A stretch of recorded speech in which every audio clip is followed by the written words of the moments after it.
los cubanos están que no dan más. Los cubanos saben que existe una situación crítica que se ha agravado, que está obviamente, que ha existido durante más de 60 años, pero que se ha agravado en los últimos tiempos, producto también del coronavirus, y el cubano quiere marcharse de la isla de Cuba. Algunos deciden quedarse, luchar por una realidad diferente, pero hay otros que cuando ven la oportunidad, pues dicen, no regreso.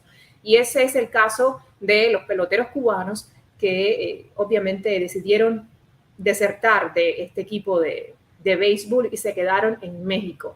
Yo quiero darle la bienvenida y agradecerle que esté aquí en Cubanet al periodista deportivo Francis Romero. Es un gusto recibirte, Francis. No, gracias a ustedes por la invitación. Francis, cuéntame, yo veía en uno de tus tweets que estabas publicando lo siguiente: el equipo Cuba, lo voy a leer textualmente, de béisbol que logró el cuarto lugar en el tercer mundial sub-23, arribó en horas de la madrugada a La Habana con 12 jugadores, el 50% de los que salieron inicialmente. Será recordado como el mundial de los abandonos. Te quiero preguntar, esto es un récord, pero históricamente había sucedido antes. Bueno, mira, para poner en contexto a las personas que nos están viendo, el fenómeno de los abandonos, es decir, salir, dejar una selección de Cuba internacionalmente en cualquier evento, en cualquier país, comenzó en el año 1991, el 10 de julio, cuando un lanzador, René Arocha, se quedó en el Aeropuerto Internacional de Miami. A partir de ese momento, y cada año, cada vez que el equipo Cuba ha salido en eventos internacionales, pues esos abandonos comenzaron a crecer, comenzaron a multiplicarse. La mayor cifra de abandonos en un torneo había sido de 5 en el año 1996, hace ya muchos años, hace 25 años creo ya. Y pues en este torneo, antes de que comenzara el torneo, muchos ya suponíamos que iban a existir varios abandonos. Es decir, al final uno nunca puede determinar cuál es la cifra exacta de lo que puede pasar, ¿no? Pero muy pocas personas imaginaron que iba a pasar de 10, que iba a llegar al doble dígito. Okay.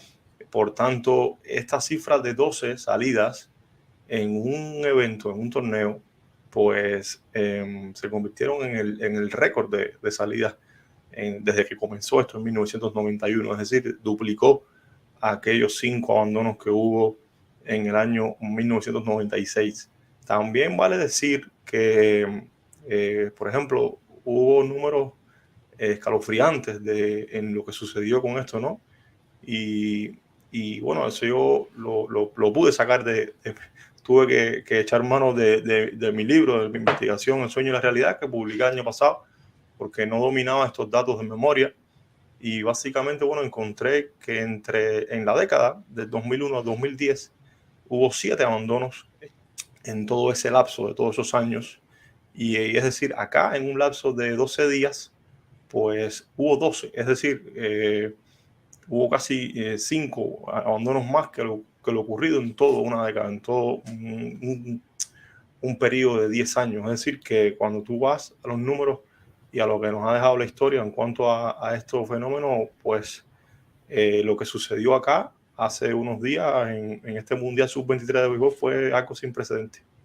Yo sé que históricamente, ¿no? Y he conversado con algunos peloteros de la Liga Nacional que me comentan que no siempre la alimentación es la requerida, porque esto es una dieta especial la que deben llevar estos atletas, ¿no? Porque tienen un gasto energético tremendo, y entonces deben recibir una dieta especial.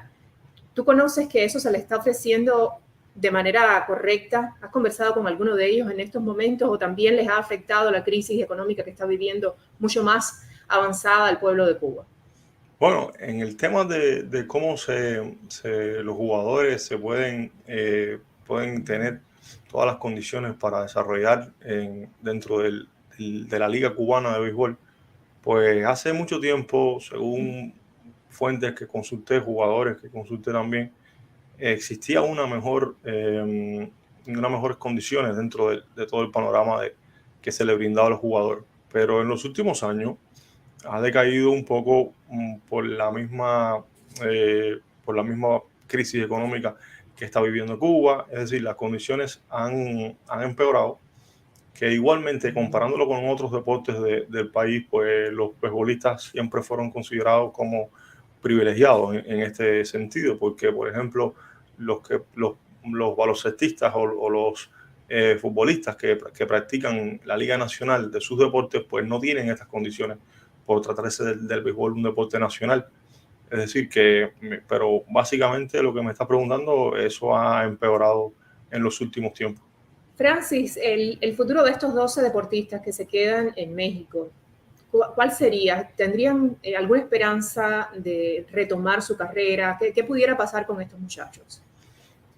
En la parte de los 12 jugadores que se quedaron, pues evidentemente va a ser muy difícil que los 12 puedan obtener un contrato profesional, al menos con una organización de grandes ligas, probablemente, y quizás puedan hacerlo en otras ligas. No solo existe el béisbol de las grandes ligas en los circuitos profesionales, es decir, existen muchos más, pero viéndolo de una manera objetiva, pues será muy difícil que al menos 6 o 7 jugadores de estos puedan firmar, puedan ser contratados para empezar entonces el camino hacia llegar a las grandes ligas. Es decir, no es ya firmar un contrato y estar cerca de las grandes ligas. Ahora viene un proceso que va a ser muy lento porque todos estos muchachos abandonaron la delegación sin documentación oficial. Ahora tienen que solicitar una documentación, todo esto demora, más por el tema del COVID, está mucho más retrasado que en tiempos anteriores, que duraba alrededor de 6-7 meses, ahora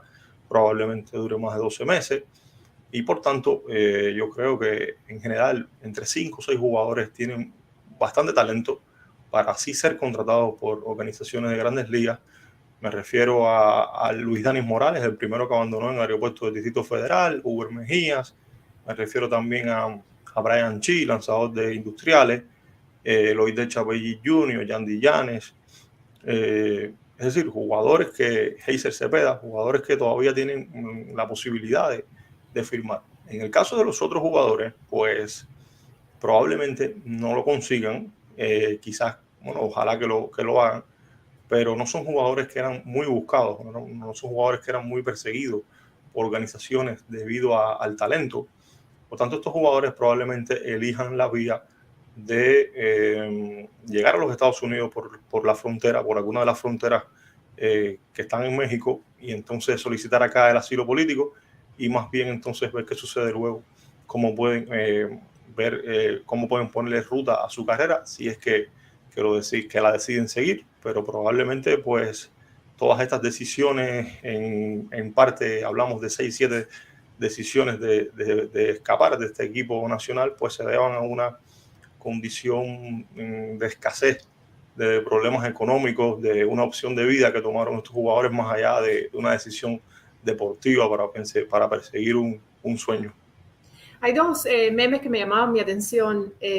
A mí no me gusta jugar con estas cosas porque yo sé que detrás de todo de estas decisiones tan drásticas, ¿no?, que toma un ser humano, de abandonarlo todo y arriesgarlo todo, de no saber qué es lo que puede pasar con ellos mañana, detrás de todo eso existe una desesperación muy grande, ¿no? Y es muy triste lo que le sucede a los cubanos que toman la decisión.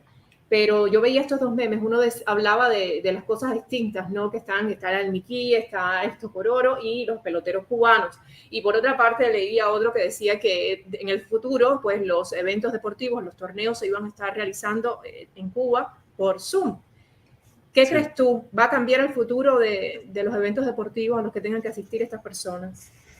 Mira, el tema del futuro del béisbol cubano y más también del deporte, porque la migración ha existido, se ha acrecentado en los últimos años en todos los deportes, pues no es nada agradable, ¿sabes?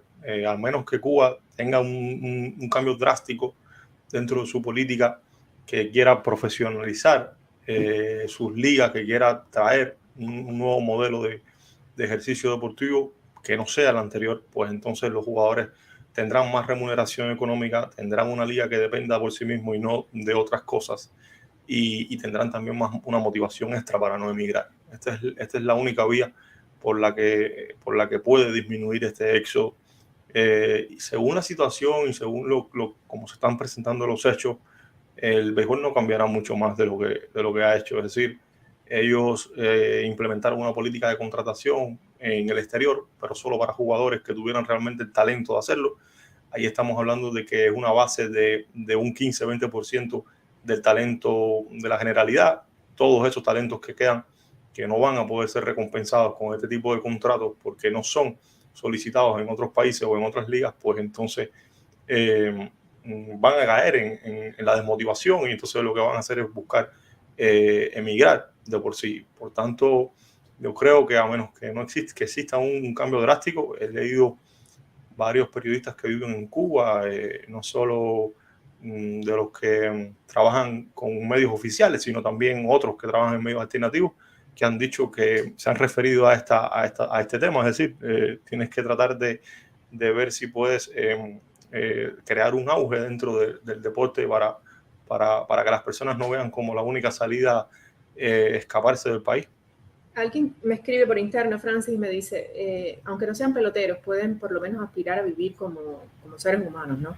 Y eso es tristemente lo que no ocurre en la isla de Cuba. Estos muchachos ven que se sacrifican, estos muchachos ven que tienen un futuro por delante. Algunos, como tú dices, son más talentosos que otros, pero en cualquier país del mundo, ¿no? Alguien que quiere esforzarse puede llegar, como lo hacen aquí los deportistas en la universidad.